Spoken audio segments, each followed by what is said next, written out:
Pertanyaan ini ditanyakan pada tanggal 7 Mei atau pada kita 2 minggu lalu pada kita saat kita live dan kita belum bisa jawab semua. Dan kita punya waktu sekarang, kita akan jawab, Pendeta Sabun akan jawab.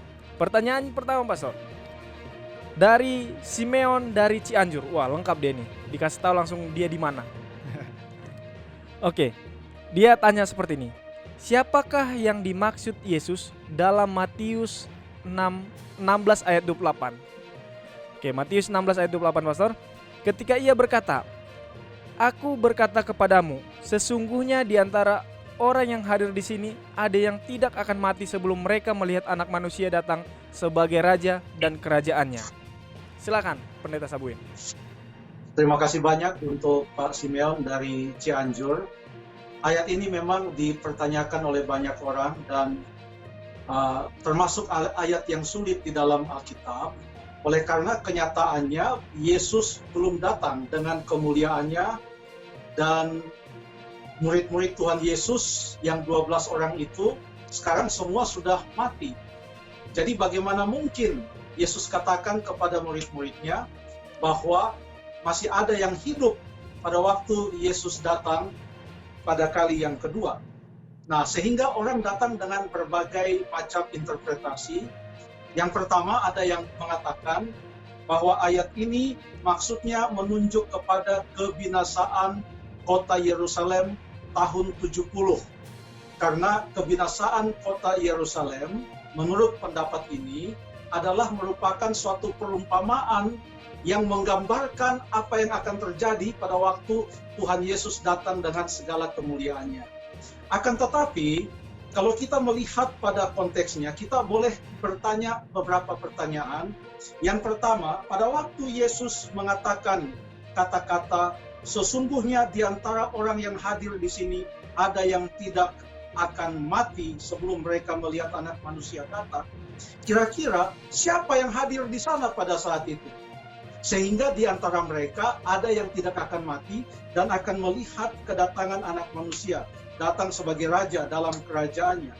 Ya, kita boleh lihat di ayat yang ke-24 dikatakan di sana, lalu Yesus berkata kepada murid-muridnya, "Setiap orang yang mau mengikut aku, ia harus menyangkal dirinya, memikul salibnya dan mengikut aku." Jadi audiens yang ada pada saat itu adalah murid-murid Tuhan Yesus. Nah, kalau audiensnya adalah murid-murid Tuhan Yesus, maka pada waktu Yesus katakan dalam ayat yang ke-28, "Sesungguhnya di antara orang yang hadir di sini ada yang tidak akan mati," artinya ada di antara murid-muridnya yang tidak akan mati pada waktu atau sebelum mereka melihat kedatangan Anak Manusia sebagai Raja dalam kerajaannya. Nah, perlu kita memperhatikan bahwa ada kelanjutan dari cerita ini, karena dalam pasal yang ke-17 ada satu cerita yang sangat menarik, di mana Yesus dimuliakan di atas gunung. Ternyata 6 hari kemudian, Yesus membawa Petrus, Yakobus, dan Yohanes saudaranya, dan bersama-sama dengan mereka, ia naik ke sebuah gunung yang tinggi. Di situ mereka sendiri saja. Jadi ada 3 orang di antara 12 murid yang ikut bersama-sama Yesus naik ke sebuah gunung. Lalu apa yang terjadi? Di atas gunung itu, ayat yang kedua, Yesus berubah rupa di depan mata mereka. Wajahnya bercahaya seperti matahari dan pakaiannya menjadi putih bersinar seperti terang. Maka nampak kepada mereka Musa dan Elia sedang berbicara dengan dia. Kata Petrus kepada Yesus, "Tuhan, betapa bahagianya kami berada di tempat ini. Jika engkau mau, biarlah kudirikan di sini 3 kemah, 1 untuk engkau, 1 untuk Musa, dan 1 untuk Elia." Apa yang terjadi di atas gunung? Yesus dengan kemuliaannya, pakaiannya putih bercahaya seperti matahari katanya, bersinar seperti terang. Lalu di sana ada Musa dan juga ada Elia. Siapa Musa dan siapa Elia? Catatan dalam Perjanjian Lama mengatakan bahwa Musa telah naik ke sorga. Lalu kemudian Elia juga telah naik ke sorga. Musa naik ke sorga setelah dia mati, lalu kemudian bangkit, lalu naik ke sorga. Elia, kata Alkitab, naik ke sorga dalam keadaan hidup-hidup.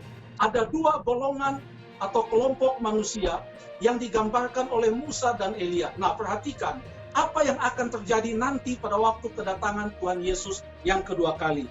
1 Tesalonika pasal yang keempat berkata demikian. Ayat yang ke-14 berkata, atau kita mulai ayat yang ke-15, ini kami katakan kepadamu dengan firman Tuhan, kita yang hidup, yang masih tinggal sampai kedatangan Tuhan, sekali-kali tidak akan mendahului mereka yang telah meninggal. Ayat 16, sebab pada waktu tanda diberi, yaitu pada waktu penghulu malaikat berseru, sangkakala Allah berbunyi, maka Tuhan sendiri akan turun dari sorga, dan mereka yang mati dalam Kristus akan lebih dahulu bangkit. Sesudah itu kita yang hidup yang masih tinggal akan diangkat bersama-sama dengan mereka menyongsong Tuhan di angkasa. Pada waktu kedatangan Tuhan Yesus yang kedua kali, maka ada dua kelompok atau kelompok orang yang akan diangkat. Yang pertama, yang mati dalam Kristus dibangkitkan pada saat itu. Lalu yang hidup diubahkan dan dua-duanya akan diangkat masuk ke dalam kerajaan surga. Nanti pada waktu kedatangan Yesus. Nah, di atas gunung di mana Tuhan Yesus dimuliakan, Matius pasal yang ke-17. Di sana dikatakan Yesus nampak dengan terang bagaikan matahari, pakaiannya bercahaya, sungguh luar biasa. Dan ada Musa yang mewakili mereka yang mati dan akan bangkit dan naik ke surga waktu Yesus datang. Dan Elia yang mewakili mereka yang akan diangkat ke surga hidup-hidup. Paling tidak, ini merupakan miniatur apa yang akan terjadi nantinya pada saat kedatangan Tuhan Yesus yang kedua kali. Saat itu Petrus, Yakobus, dan Yohanes menyaksikan kemuliaan itu dan betapa indahnya. Hal ini boleh menerangkan sedikit kira-kira apa makna Yesus dalam Matius 16 ayat 28 tadi. Terima kasih. Oke, terima kasih pendeta atas jawabannya. Sangat jelas. Semoga semoga Simeon bisa mendengar atau menyaksikan program ini dan pertanyaannya terjawab.